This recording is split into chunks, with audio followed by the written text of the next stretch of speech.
আজ টলিউড তারকা এবং তৃণমূলের বিধায়ক সোনারপুর থেকে লাভলি মৈত্র বলেছেন যে দল থেকেই ইনকাম করতে হবে, মানে তৃণমূল পার্টি থেকে ইনকাম করা যায়, কে কোথায় কত কামায় সবই বলে তিনি জানেন।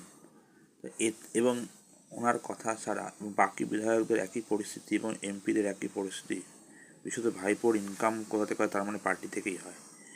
এটাকে বোঝা যায় তৃণমূল পার্টিটা জোচ্চোরদের পার্টি। এদের কাছে পলিটিক্স হচ্ছে ব্যবসা, পার্টিটা হচ্ছে ব্যবসার একটা অংশ। এবার বুঝতে পারছেন তৃণমূল পার্টিটা যারা কোনো কাজ করতো না, তারা পয়সা করতে কামিয়েছে।